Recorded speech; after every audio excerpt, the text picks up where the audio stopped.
Thank you, David, again. And it's a very great pleasure and excitement to me to be here.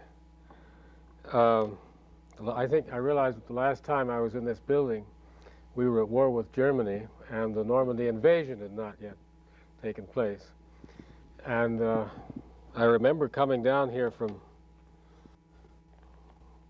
the pool at Naog Park and browsing around in the museum. I found it a very exciting place. And as we drove up tonight, I don't know what's in the building now, but I suddenly realized that we were passing the old Conservatory of Music, where I used to go and thump away at the piano regularly once a week, and my parents lived around the corner. I want to start by reading some prose. For obvious reasons, prose that has to do with those years in Scranton. And they're in the book Unframed Originals is in 6 parts. The penultimate part is called Hotel. It's been, everybody, if you think about it, has little idiosyncratic things that they have had to keep saying all their lives. Each one of you has one. You may not be aware of them, but they do characterize you sooner or later, and you feel slightly uneasy about them the way you do about your own name. But they're the sort of oddities of your experience. I've always had to explain that although I was born in New York City, I didn't grow up there, and that I lived part of my life in New Jersey, but I didn't grow up there either. And that when I did grow up in Pennsylvania, it wasn't the part of Pennsylvania that my parents grew up in. This can be said in a few words, but actually you're in a hurry to get over it because you don't know whether anybody could be interested in it and whether you're conveying more information than they care to hear. But you're a captive audience this evening, so... And I have to say that this this piece, this 5th piece in the book, is concerned, among other things, with the 2 parts of Pennsylvania. My parents came from out near Pittsburgh, and my mother's cousin, Margie, who lived with us for a good bit of the time, and who had a long-standing feud with my father. And Margie had been a school teacher in Pittsburgh, and she was a legendary character. Every one of us has legendary characters in our families, too. Even if they don't have families, they have legendary characters in them. She'd been a school teacher, and she'd retired, and to everyone's amazement, including mine, years later, when she died, she left me everything that she had, which was about $1,000 and a trunk full of clothes. Whatever image Margie had formed of me that had persuaded her late in her life to leave to me alone the remnant of her savings and the single trunk full of worn belongings which she had kept until then, it must have evolved from 2 sources: my mother's letters and Margie's short residence with us in the Scranton manse not long after we moved there. That was over on Washburn Street on the other side of town.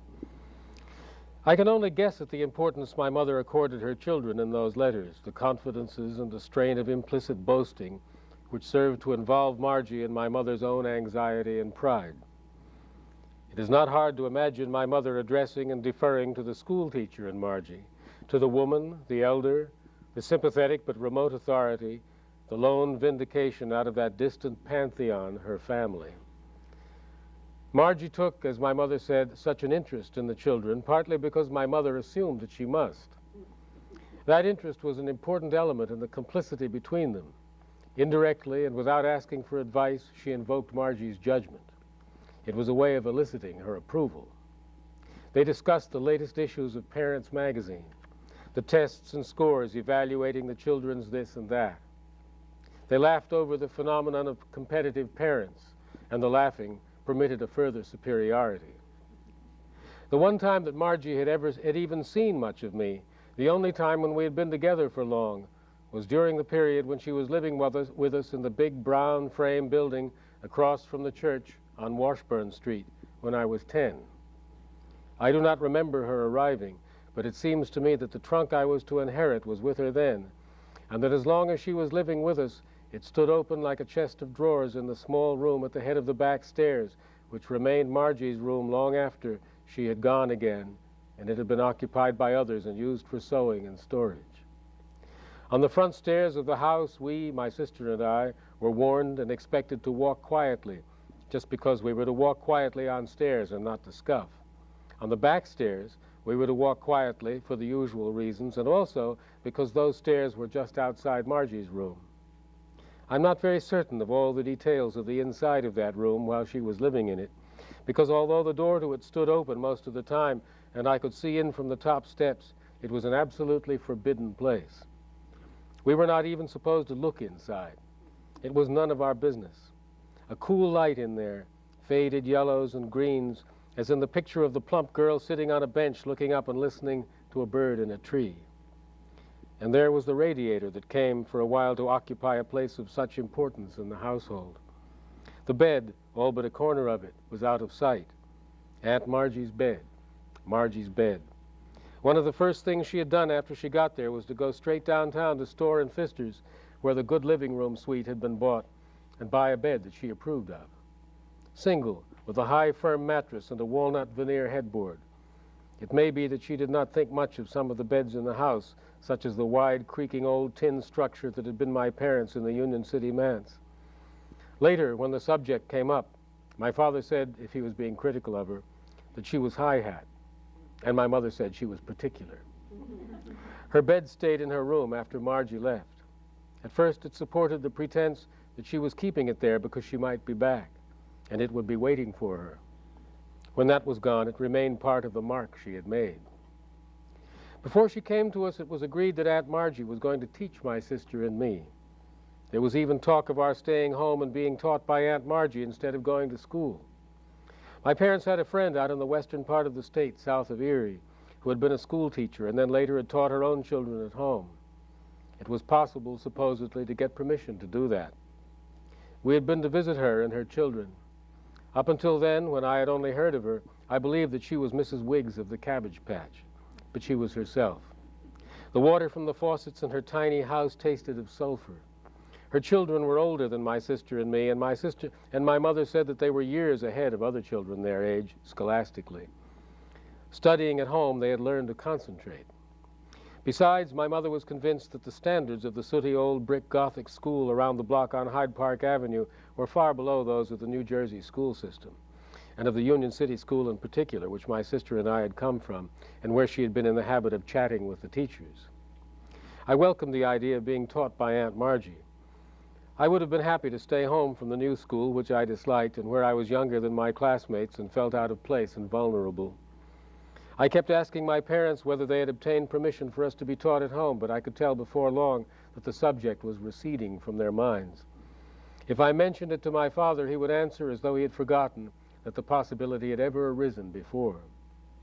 He told me that it was good for me to mingle with the youngsters of my own age. The pupils of my own age were all in other classes. On the other hand, he insisted that I must stay out of rough games, which meant games altogether, and don't get overheated at recess, my mother added. On no account, they agreed, was I to get into fights. If I did, my father said, he would hear of it and I would be punished severely. Just walk away from them, my mother said. After school, we were to come straight home and not stop to play. We had the yard to play in. We did not stay home from school, but Margie taught us just the same. She supervised our homework. She could tell immediately whether we knew our lessons or not. I had always had trouble with arithmetic, and in Union City my mother had taken to leaving a sheet of paper with 4 problems, one each of addition, subtraction, multiplication, and division, on the stool beside my bed at night for me to solve in the morning before coming downstairs. That is the time of day, she would say, when your mind is fresh. Margie sat with us over our schoolwork, and for me she added arithmetic exercises of her own. The time of day did not matter to her. She would sit with us not only after breakfast, but also after we came home in the afternoons. I think I liked the arrangement better than my sister did. Inevitably, I had picked up some of my mother's admiring regard for Aunt Margie, and for me, too, she became a secret authority. I had more confidence in her than in any of the teachers at school. I realized that she was careful not to conflict with what they may have told me, or with their methods of instruction. But when I had finished homework with her, I felt certain that I understood it, even the arithmetic. Besides, awed though I was, and as everyone else was, by her remote, commanding presence, I liked her. Her attention was unwavering and apparently tireless. She never supplied an answer nor part of one. She was relentless and uncompromising, but completely patient. She would stay with whatever it was until it was learned. Most of the time, her face was impassive, the large, noble features composed, attentive, waiting, except for those eyes almost black and burning. I sat down happily at the big heavy desk in the room we called the playroom when it was time for her to go over the lessons with me. She stood so straight that no doubt she seemed taller than she was in her high-necked long dresses of dark, solid colors, greens and magentas and blues. Her curled white hair was piled around her head. I never saw it any other way. She put on pince-nez for reading. The light, elusive fragrance around her was probably made up only of soap and powder and lavender sachets left among her clothes. It was impersonal, a disguise of anything physical, but it was always there.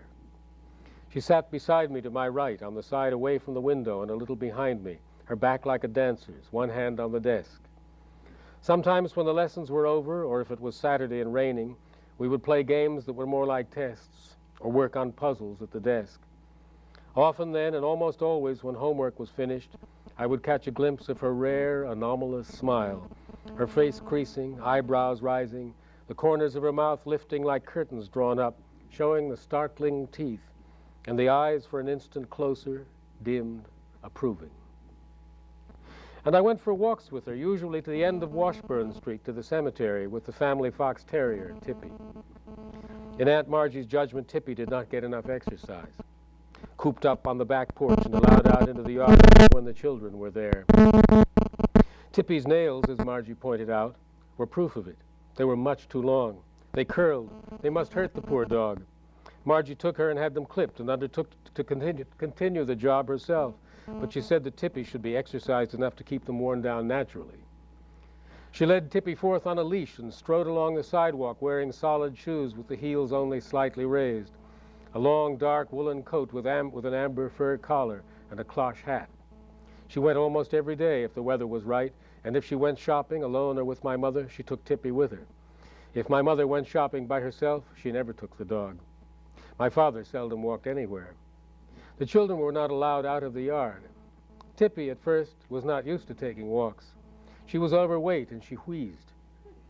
Once, years before, in Union City, some shadowy figure who was staying with us had taken Tippy out shopping along New York Avenue, and on the way back across the street from the house, Tippy had suddenly pulled loose and dashed for home and had been run over by a car.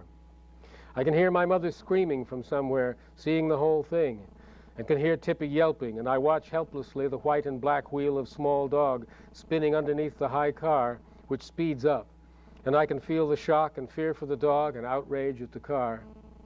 Tippy sustained nothing worse than a bad fright, an hour of the shakes, and a minor abrasion outlined in car grease along her spine. But I cannot see clearly who it was that day who had been walking Tippy. It may even have been Margie, though I can scarcely believe it, if only because it is hard to imagine Tippy pulling the leash out of her gloved hand, or such a thing happening at all when Margie was responsible. Nobody else went to the Washburn Street Cemetery just to walk around in there. But if Aunt Margie chose to do it, that was one thing a cemetery was for, whether people realized it or not. Some days she had already been for her walk by herself when my sister and I got home from school. No doubt she needed an occasional outing by herself. The cemetery, when she walked in it, was her own place. I knew that when I was there with her. She did not read the tombstones. They were there like the trees. I did not ask many questions. I mentioned at times what I had been reading or thinking about, trying to catch and hold her attention. But I do not remember much about our conversations, if that is what they were. I doubt that we talked much. Cemeteries were also places to be quiet, out of respect, starting on the sidewalk before you reached the gate. I had other reasons for being glad that Aunt Margie was with us. Whether or not I was clearly conscious of it, she was a counterweight to my father. For all her strictness of mien, she was not capricious, nor shaming, nor hurtful. And I knew from things that my mother let fall, and from what I remember feeling at the time, that she did not approve of many of my father's arbitrary and special restrictions, nor of his moody punishments of me in particular. His conduct toward his own children, and especially toward his son, me, was so unlike his way of acting toward other children with whom he was effusively sentimental that he was questioned about the difference then and in later years. He always answered that he treated us and me that way only because of love and that he was afraid I might get hurt. He would never have admitted that Margie's presence in the house had any influence on his own decisions and actions, but I do not believe that he indulged his frustrations and disappointments upon any of us as freely as he was used to doing before that steady and at times disdainful regard. My sense that she did not accept without question the whole of my father's rule was a relief to me, though inexpressible and perhaps only partly recognized. It revealed to me a breach in what I had come to think was a closed horizon. Up until then, within that tight household, it had seemed that only disreputable outsiders, non-church members, the benighted, the dirty, Catholics, Democrats, foreigners, did not respectfully admire and embrace my father's superior views, the pastor's views, which included his harsh and peculiar ways with me for my own good. But Aunt Margie was Aunt Margie, and her own authority. When we were left in her charge, we were permitted occasionally to do things that we and she knew were normally forbidden. At the cottage at the lake where we went in the summers, she allowed me to climb trees, though I could not imagine her even giving thought to such an activity. Neither her permissions nor her injunctions were tied to half-fearful invocations of my father in those phrases that I was used to hearing from others. You better not let your father find out about that. Or, you better not get hurt doing that. You know what your father would be like. I was told later of cases in which his wrath had been visited upon me unpredictably and disproportionately, and Margie, as my mother put it, had taken my part. In time, my mother even came to suggest that my father's treatment of me had been one of the decisive reasons for Margie's leaving us and moving away. My mother believed that Margie had felt helpless to improve the situation and had come to fear that by staying with us she would only make things worse. And she could not simply stand by and say nothing. But my mother regretted bitterly and increasingly my father's behavior toward me and her own inability to counter it, and I have no doubt that some of his resentment of me was directed against her. How much of that Margie saw and how much of it my mother was conscious of, I cannot tell now. More than either of them knew, perhaps. But there were other grounds for contention between Margie and my father. She represented my mother's family, that all but vanished cloud of witnesses. My father would have been more comfortable if they had not existed. He took no interest in them and did nothing to encourage hers. For that matter, both of their families were abrasive subjects. My mother felt that she had been treated as an unwelcome outsider by my father's mother and his sisters, and they had whispered, not always behind her back, that she was stuck up. My mother invested her own family with attributes of gentility and culture that may or may not have graced them. Certainly, for the most part, they seem to have been better educated and gentler than most of my father's family. In any event, much of the perennial discord engendered by reference to their respective families arose from their feelings about social position. The dissension was grafted into their lives. They lived with it. My father affected to laugh it off as though it were a temperamental quirk of my mother's, a cliché of marriage, something to be expected from women. It was not so imminent a matter nor so sore as to prevent members of my father's family or my mother's cousin Betty or Aunt Margie from living with us at times to help look after the children. But it was there to undermine the longer visits. Something from the beginning of each of them was sure to confirm and quicken it. And with Margie, the question of church membership became a further and covert vexation. Nobody would admit that it was a problem because it was not supposed to be one. My father and my mother both declared, if the topic was unavoidable, that Margie was free to do as she thought best, although each of them surely was thinking something different when saying it. Church affairs of any kind were officially over my head, and too grave for me to expect an answer if I were so forward as to ask about them. So I am not sure just what happened, but I think that Margie left her letter of church membership with her former pastor in Pittsburgh and put off becoming a member of my father's church. After all, no one was sure how long she was going to stay. But my parents regularly explained away and dismissed this form of reservation on her part, natural though it may have been. I seem to remember also passing explanations of her going occasionally to listen to other preachers besides my father. Her role in his congregation never was defined. She never committed herself to it. What he felt, I suppose, as her challenge and his way of handling it were aired daily in one deathless theme: the heating, or rather failure to heat, the manse. She had him there, and he had her. It was an old building. When my father had accepted the call to Washburn Street Church, the appropriate officers of the congregation had led my parents through the manse, room by room, and later had it painted and papered throughout for them. By the time we moved there, the special woven grass on a pale green ground, which my parents had chosen, lined the lower part of the front hall. The oatmeal stamped into sheaves and flowers covered the front living room walls, and a new marvel, a surprise, dominated the dining room. A wallpaper like a mural or a backdrop, depicting one scene all the way around the walls in the style current in picture puzzles and on the tops of chocolate boxes. A lake with huge bushes of pink roses hanging over it, swans drifting on their reflections, and broad flights of marble steps with marble urns and banisters leading down to the water. Everything appeared to be life-size. It was called the Garden of the Muses pattern. My mother was not ever sure that she liked it altogether, at least not as much as, say, I did. She said we couldn't hang pictures in the dining room. They would fall into the lake. She was more interested in how she was going to keep 36 windows clean and wash and stretch the downstairs curtains. And my father was concerned about how he would ever manage to heat what he soon referred to as that great barn of a place. The former ministers and their families, some of whose names were scratched in the cement by the side steps to the porch, must have shivered. Coal would have been cheaper in other years, no doubt, and of course the furnace and boiler had been newer. But the house had not been built to be centrally heated. When we moved in, there were fireplaces in all the main rooms downstairs except the kitchen and laundry room and in several of the upstairs bedrooms. We arrived at the end of summer, and on the first chill evenings of autumn and in the cold mornings, fires of scrap lumber and boxes were lighted in the arched black marble fireplace in the dining room under the lake with the swans and rose bushes.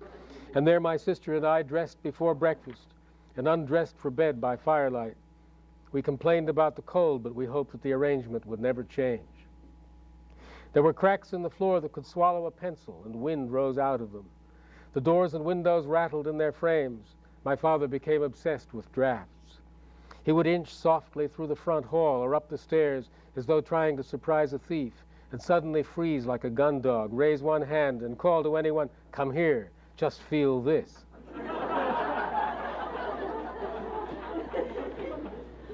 And radiant with vindication, he would hold one's hand in the right place to catch the cold stream. One by one, to my grief, every fireplace was closed up, plastered, and papered over. My parents said they were dirty, besides letting in the cold. Windows and doors were draft-proofed, at least in theory. The furnace was overhauled, and a new boiler was put in. The dirt floor of the cellar was covered with cement, which buckled into spectacular craters and broke into shards during its first winter. The summer after that, my father managed to acquire from a furniture dealer and undertaker in the church, the two callings still went together, a hill of mattress cartons and a load of unwanted wallpaper. And another member of the congregation, an aging handyman with a hump on his shoulder and a drop on the end of his nose, lugged them all up to the sweltering attic. There I was able to admire his cutting up of the cartons and his nailing of them to the rafters. And afterwards I watched him boil up flour and water paste on the big coal range in the laundry room and put up the wallpaper with his brushes. It all took him a long time, several months, and through the entire enterprise he whistled one or two phrases over and over between his long, dingy front teeth. The phrase that he seemed more partial to I never could identify at all. The other, which he also hummed in certain moods, comprised the first 7 notes of "In the Good Old Summertime," so tunelessly rendered that for a long time I could not tell what it was. But it sounded familiar, so I asked him the name of it. He was hard of hearing and off on some plane of his own. He seemed to find the question somewhat impertinent, so he pretended not to have understood it. My father could never recognize a tune anyway. My mother shook her head when I asked her what that song was. The implication was that the song was not something for me to concern myself about. It might be improper. In any case, I should not ask. Suddenly, one day, I recognized it like an old friend in weird clothes. When the last roll of paper was up, the attic was said to be insulated. Even after that, the winter temperatures indoors were unpredictable, and the furnace continued to drive my father to paroxysms of exasperation. He managed to joke about it. It was a magazine feed furnace. He fed it. He supplied it with magazines of coal. He christened it Bertha, Big Bertha. He rattled and clanked and fished out clinkers the size of skulls, and he stoked her and banked her and put her to bed, only to wake in the freezing house and fumble down the stairs in his burst slippers and old gray bathrobe to find out that Bertha had gone out and that he had to start all over again in the early morning hours to try to light her with the sounds of the struggle clanging through the pipes and radiators of the whole house. To the end of his days, he was haunted by drafts. He would detect them in buildings that were no concern of his and wheel as though catching a pickpocket. The coal trucks eased down the alley beside the house, and the galvanized chutes were lowered over the green picket fence and the rambler rows, and were lengthened across the narrow bit of flower garden and the brick walk to the dust-gray cellar windows below ground level, and ton after ton of wet coal slid down them, each shovel load distinct as a loud breath into the vast heap in the cellar. The mines have closed since those days, but at the time Scranton still boasted a little anxiously of being the anthracite capital of the world. Good coal was probably cheaper there than anywhere. Yet my father told visitors, especially if they were members of his congregation, that it took a lot of his salary, which was about $3,000 a year, when eventually it was paid, just trying to heat this old house. He would inform them in detail exactly how much coal he had burned the previous winter. The quantity always sounded as though it had broken existing records, and the listeners gasped obediently. I believe he said that one winter he had burned over 70 tons. What kind of coal, they would ask. Most people evidently burned pea coal, crushed fine in the tall breakers at the edge of town. Pea coal flowed easily in the new automatic feed furnaces.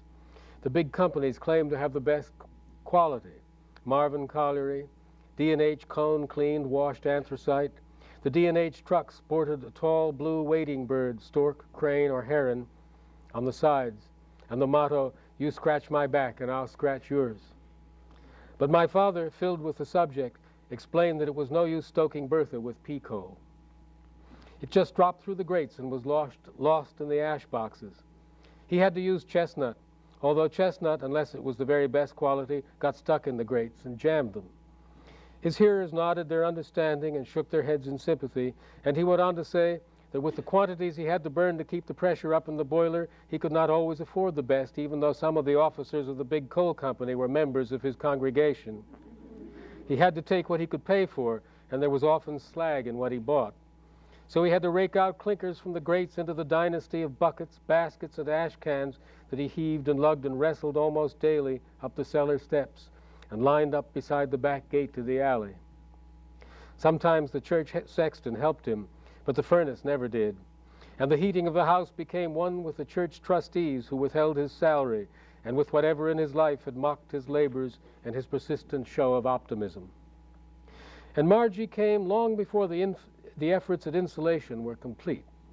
She was there when the first phase was just being finished, the elementary repairs of the furnace and the sealing of the more obvious cracks in the walls and the window frames. My father could still imply that there were improvements underway that no one else in the family really understood, and he could nurse the illusion that he was taking care of the worst of the problem, that he had it well in hand and deserved recognition for that. And from the beginning there was one room in the house that presented no heating problems, his own study. He sealed the windows in there, and he maintained the winter temperature somewhere in the 90s. There was a thermometer on the wall just inside the door. My mother said that heat like that was bad for you, that it made him tired and sallow and liable to catch colds when he went out, but he gave no sign that he heard her. Each of the other rooms had its own temperament expressed by its own radiator. There was a lure of loosening valves to draw the steam up. It was forbidden to remove them, to make it happen faster. And the retribution for doing so and getting caught with a room full of steam, wallpaper and furniture varnish drenched and blistered, pipes racketing, and the radiator chewing like a locomotive, was thunderous. Of the 12 rooms in the house, the one in which the steam rose last, if it ever reached there at all, was the small back room that was Margie's. Why that room rather than another had been given to her, and why she was not moved to a different one, I do not know. The choice may have been hers, and it may have had something to do with privacy, but she did not like to be cold. In this case, she took it increasingly as a personal affront, and she was right. She too had a thermometer on her wall.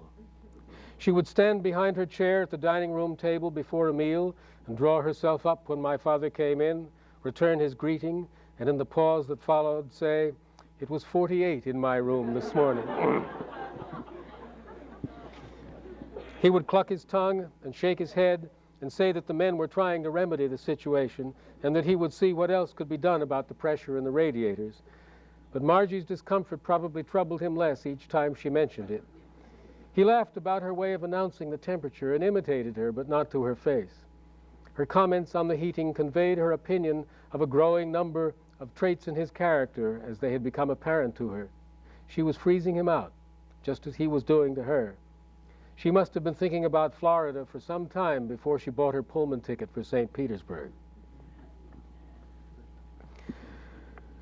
Well, I think I'll leave the prose part of the reading with that and go on to some poems. And what I plan to do is to read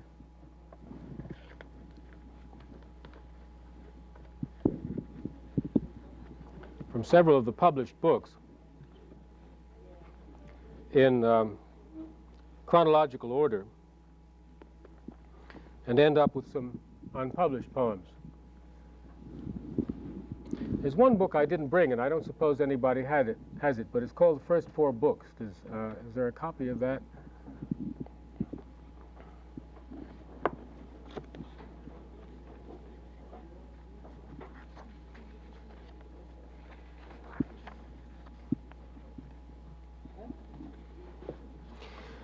When I was growing up here, we used to be told in school that I hope there's no large, well, I don't mind, no president of a lumber company here. We were taught that it was a bad thing to clear cut. I'm sure that's not taught in the schools anymore. But the two things that troubled me most in the mountains, on West Mountain and over to when going on walks around in the mountains around Scranton, were clear cutting and strip mining. Strip mining really began here when I was in school. And it's a spectacle that I've never really got over any more than I suppose the place ever gets over it. This is not a tract poem, but it's a story, and it's a kind of myth.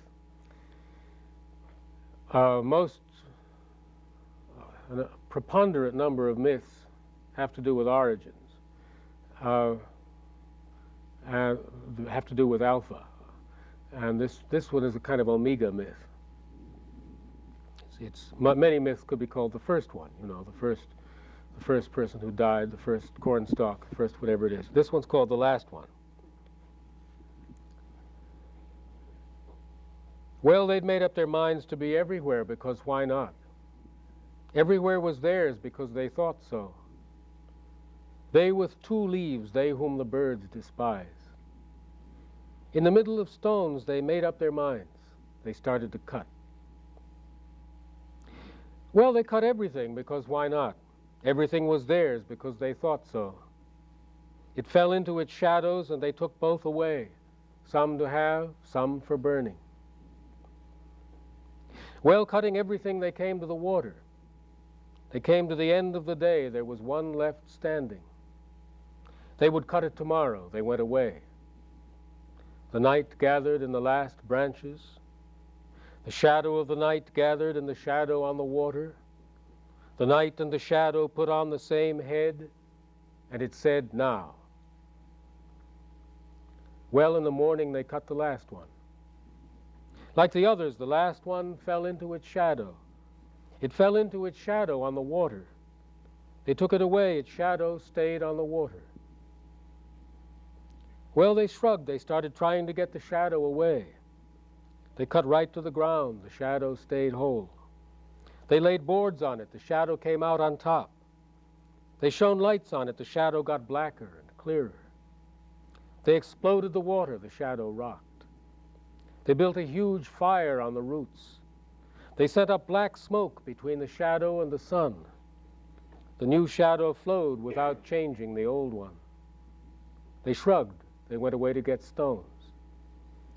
They came back. The shadow was growing. They started setting up stones. It was growing. They looked the other way. It went on growing. They decided they would make a stone out of it. They took stones to the water. They poured them into the shadow. They poured them in. They poured them in. The stones vanished. The shadow was not filled. It went on growing. That was one day. The next day was just the same. It went on growing. They did all the same things. It was just the same. They decided to take its water from under it. They took away water. They took it away. The water went down. The shadow stayed where it was before. It went on growing. It grew onto the land. They started to scrape the shadow with machines. When it touched the machines, it stayed on them. They started to beat the shadow with sticks. Where it touched the sticks, it stayed on them.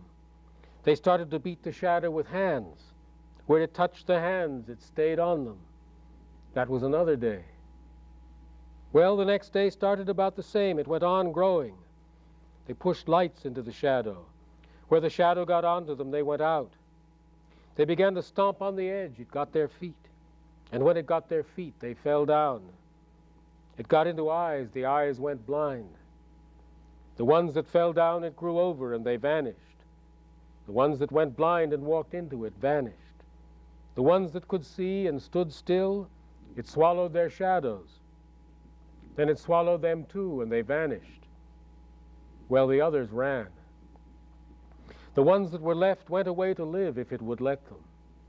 They went as far as they could, the lucky ones with their shadows.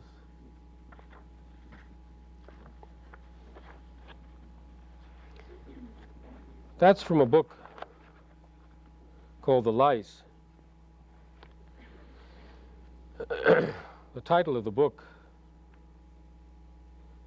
there's no explaining anything, but the source of the title, the literary source of the title, other sources I don't know anything about, but the literary source of the title, from Heraclitus, a fragment that a Greek scholar, friend of mine, helped me translate years ago because it fascinated me so much and we weren't content with the way it had been translated. It goes, all men are deceived by the appearances of things, even Homer himself, who was the wisest man in Greece. For he was deceived by boys catching lice. They said to him, what we have caught and what we have killed we have left behind, but what has escaped us we bring with us.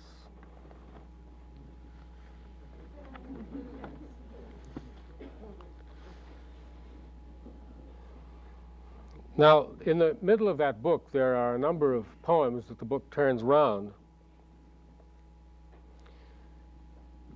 One of them is called The Child, and I'd like to read that one.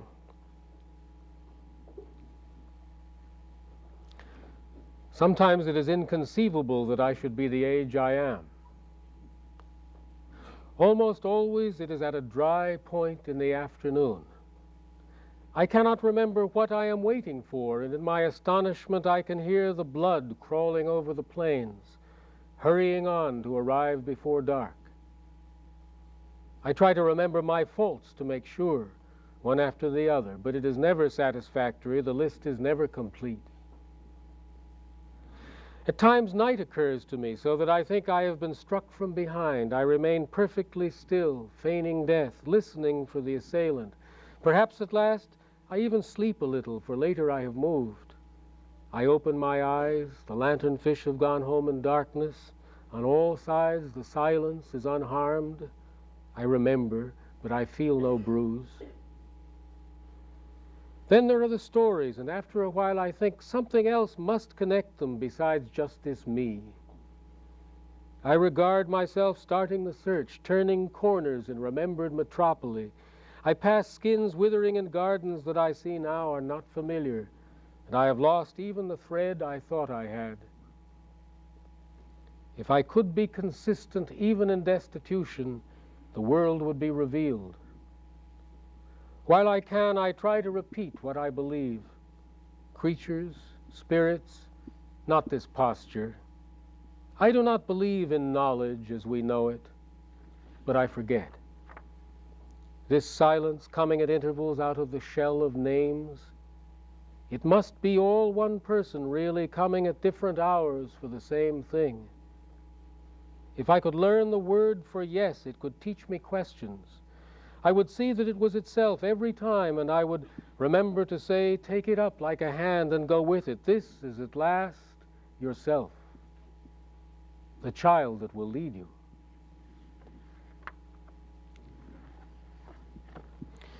There's some very short poems in that book, and I want to read one of them as a kind of counter to that first long poem that I read. The title, in fact, is a kind of answer to that poem, which might lead you to wonder how we managed to survive at all, which I sometimes do wonder. The poem is called How We Are Spared. At midsummer before dawn, an orange light returns to the mountains like a great weight, and the small birds cry out and bear it up. And another bird poem from that book called Fly.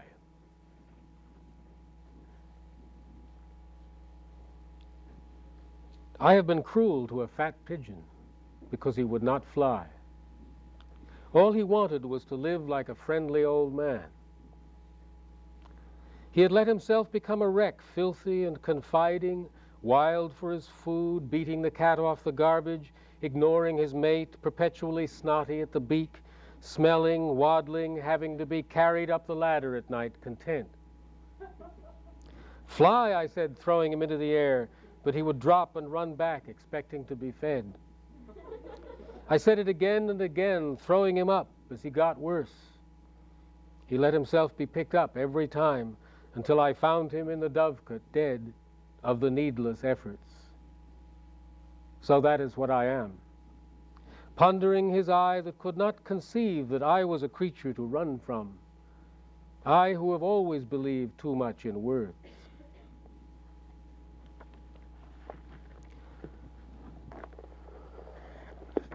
It's a book called The Carrier of Ladders, which has a number of poems in it that have in different ways to do with this part of the world.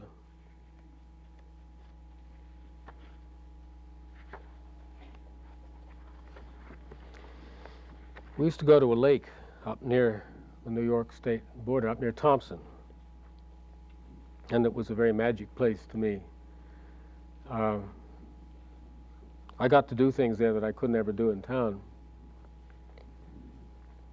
And this poem is called The Lake.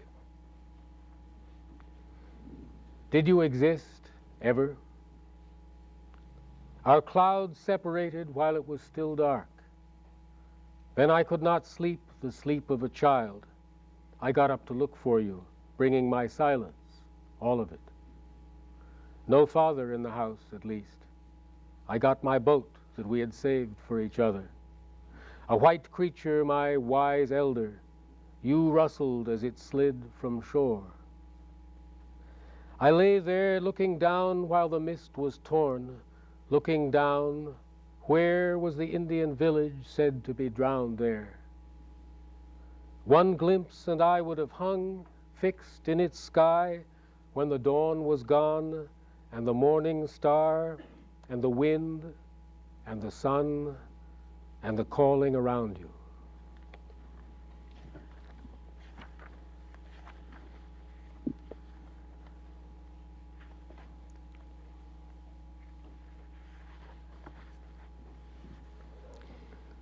And this is another that came from a landscape that I imagine you'll all recognize. It's called The Wheels of the Trains. I said to some friends tonight that Scranton was much cleaner than I remembered it, and this was very surprising. But when I was a child, the mines were still going, and Scranton was poorer, and the houses which are now painted, very, very few of them were.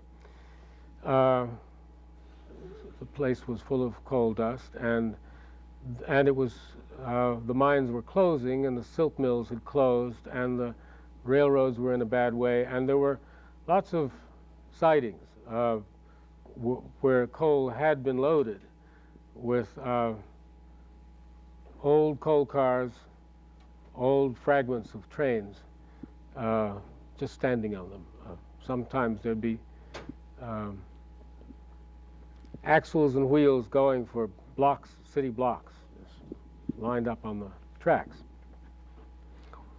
And of course, among the many additions to the Ten Commandments was the fact that one should never ever go near them, because they could all start rolling, or you could stand on them and fall, but you know, you've heard it. The wheels of the trains. They're there just the same, unnoticed for years, on dark tracks at the foot of their mountain.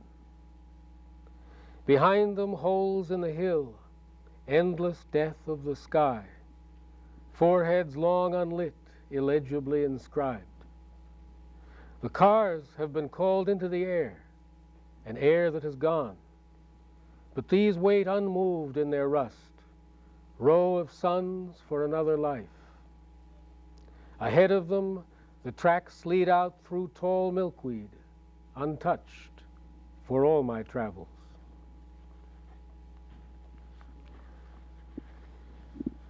And then, I don't know whether it's a good idea to read a lot of poems about the region, but that's what I'm doing. You know, one person's recollections are not anyone else's. So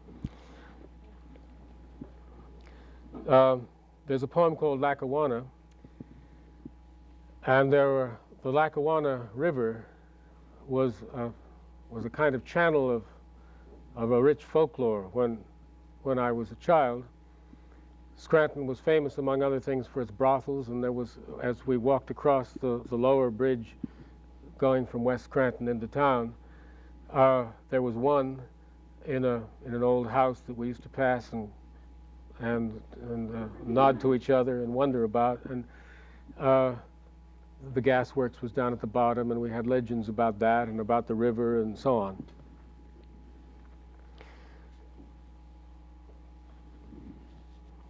And it's really a poem about turning and coming back. Lackawanna. Where you begin in me, I have never seen, but I believe it now, rising dark but clear. Later, when I lived where you went past, already you were black, moving under gases by red windows.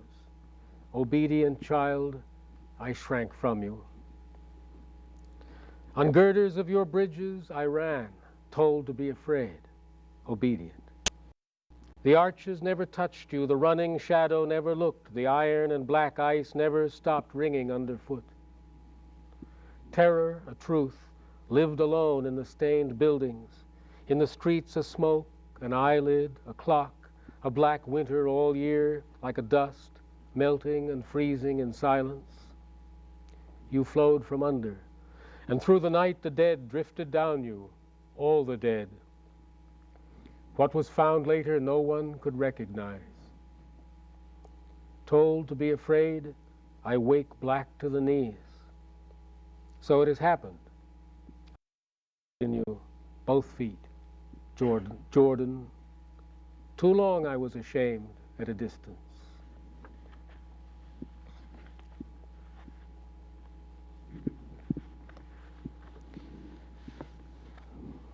When I was very small, my great ambition was to be an Indian. And it's the one ambition that I never gave up. And it's one of the reasons why in this poem, which is really about the violence that one remembers, in our country, Andrew Jackson gets such a bad place in the poem. He was, I suppose, the archetypal Indian fighter. And the poem is called Homeland. The sky goes on living, it goes on living, the sky, with all the barbed wire of the West in its veins. And the sun goes down, driving a stake through the black heart of Andrew Jackson.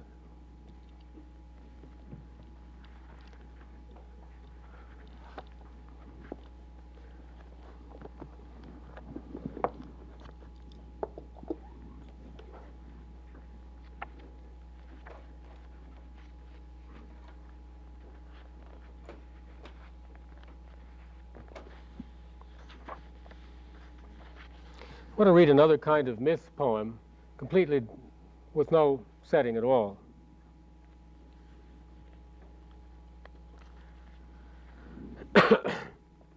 Division.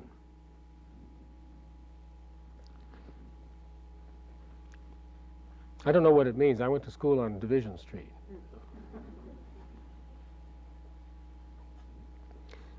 People are divided because the finger god named One was lonely. So he made for himself a brother like him, named Other One.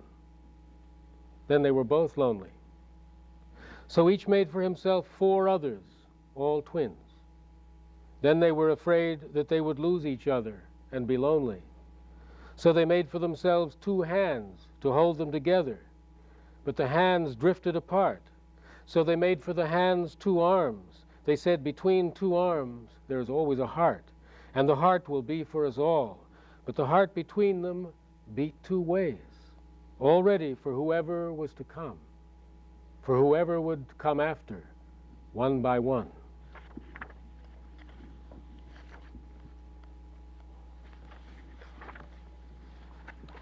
There's a poem that I wasn't thinking of this part of the world, but might have, because of the way things, buildings and places rise and fall in their particular way in this part of the world.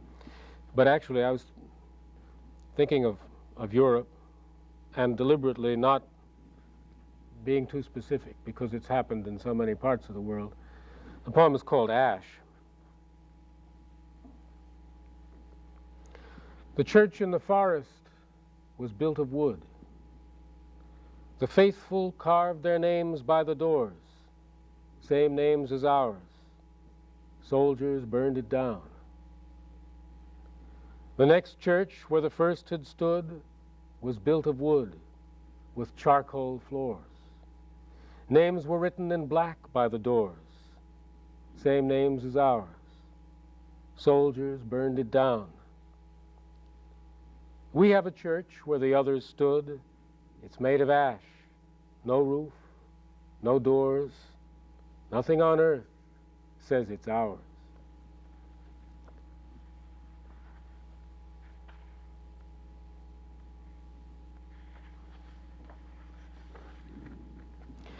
I lived, 12 years ago or so, for several winters, down in southern Mexico, in the mountains. And I didn't become an Indian any more than ever, but I was surrounded by them and worked with friends who were anthropologists with Indian material. And the myths and legends and poems of several of the languages, Indian languages, became more and more familiar. But there were certain things, there were wonderful stories about all kinds of creatures, zoological and newly created. But some of the animals never got any sympathy at all. And there was one that I wanted to, I had a lot to do with, that I thought needed some attention. I'd gone to these cold movie houses in this little mountain town, or one of the two, and met quite a lot of these people, and I wondered where they all came from. The title of the poem is A Flea's Carrying Words. I thought a flea should have a poem too. A flea is carrying a bag of diseases, and he says as he goes, "These I did not make myself. We don't all have the same gifts. Beginning isn't everything. I don't even know who made them. I don't know who'll use them. I don't use them myself. I just do what's in front of me, as I'm supposed to. I carry them. Nobody likes me. Nobody wants to change places with me. But I don't mind. I get away, bag and all. Something needs me. Everything needs me. I need myself. And the fire is my father."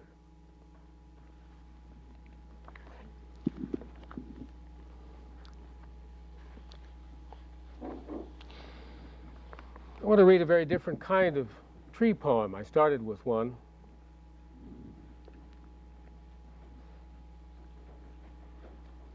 It's simply a poem called Trees, and there's no, I don't think there's any debt to Joyce Kilmer. But poor man.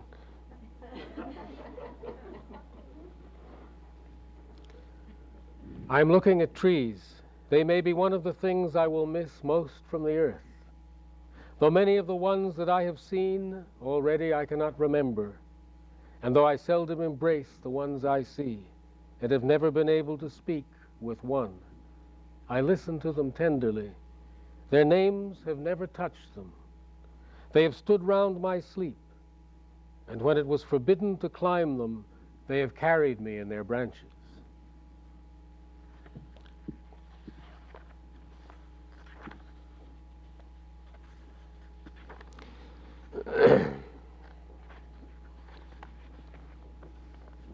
And another bird poem called The Flight. At times in the day I thought of a fire to watch. Not that my hands were cold, but to have that doorway to see through into the first thing. Even our names are made of fire, and we feed on night.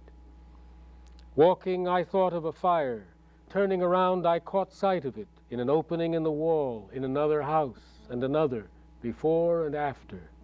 In house after house that was mine to see, the same fire, the perpetual bird.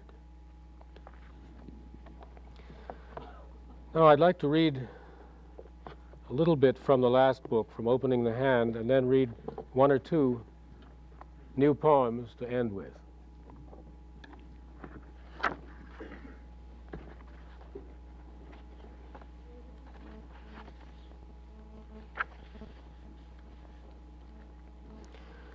I've been talking about teachers and schools and childhood.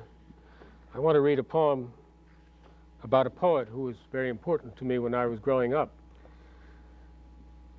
And he was really the only poet to whom I took poems, John Merwin. The poem is called Merwin. He was a very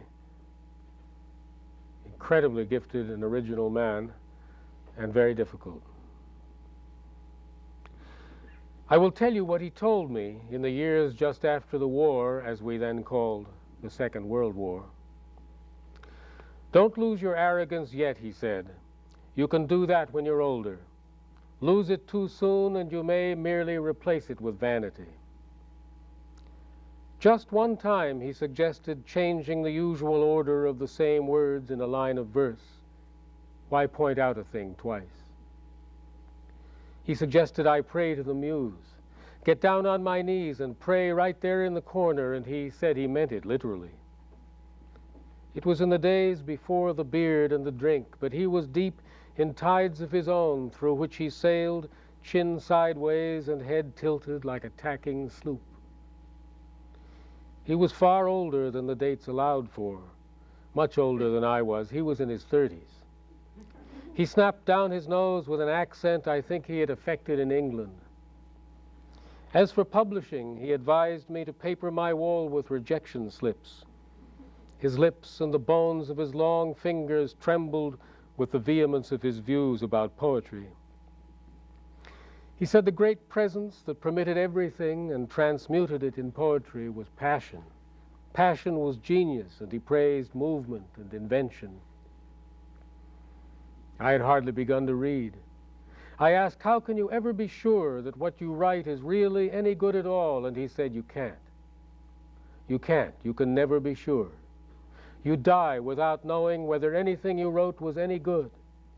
If you have to be sure, don't write.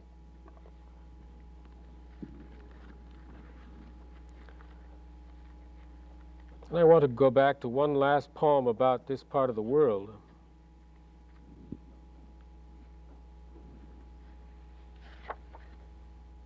Specifically, I mean.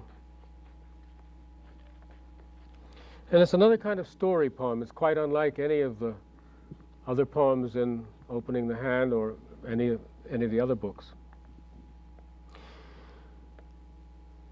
The form is something I should probably tell you about. It begins with a stanza of 3 lines, and the next one is 4 lines, and the next one's 5 lines, and so on. It builds up as the sort of parts of the story grow, and then it shrinks back again to what it was at the beginning.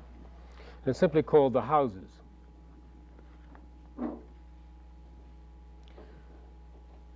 Up on the mountain where nobody is looking, a man 40 years old in a gray felt hat is trying to light a fire in the springtime. Up on the mountain where nobody except God and the man's son are looking, the father in a white shirt is trying to get damp sticks to burn in the spring noon. He crumples newspaper from the luggage compartment of the polished black Plymouth parked under the young leaves a few feet away in the overgrown wagon track that he remembers from another year. He is thinking of somewhere else as the match flame blows. He has somewhere else in mind that nobody knows as the flame climbs into the lines of print and they curl and set out unseen into the sunlight. He needs more and more paper and more matches and the wrapping from hot dogs and from buns. Gray smoke gets away among the slender trees. It does not occur to the son to wonder what prompted his father to come up here suddenly this one morning and bring his son, though the father looks like a stranger on the mountain, breaking sticks and wiping his hand on the paper as he crumples it and blowing it into the flames. But when his father takes him anywhere, they are both strangers. And the father has long forgotten that the son is standing there, and he is surprised when the smoke blows in his face and he turns and sees parallel with the brim the boy looking at him, having been told that he could not help and to wait there. And since it is a day without precedence, the son hears himself asking the father whether he may please see what is down the wagon track, and he surprises himself hearing the father say, yes, but don't go far, and be very careful and come right back. So the son turns to his right and steps over the gray stones and leaves his father making a smoky fire on the flat sloping rock. And after a few steps the branches close overhead. He walks in the green day and the smell of thawed earth, and a while further on he comes to a turn to the right, and the open light of cleared ground falling away, still covered with the dry grass of last year by a dark empty barn he can see light through. And before the barn on the left, a white house, newly painted with wide gray steps leading up to the gray floor of the porch, where the windows are newly washed and without curtains, so that he can look into the empty rooms and see the doors standing open, and he can look out through the windows on the other side into the sky, while the grass, new and old, stands deep all around the house that is bare in readiness for somebody. The wind is louder than in the wood, the grass hissing and the clean panes rattling. He looks at rusted handles beside bushes, and with that thinks of his father.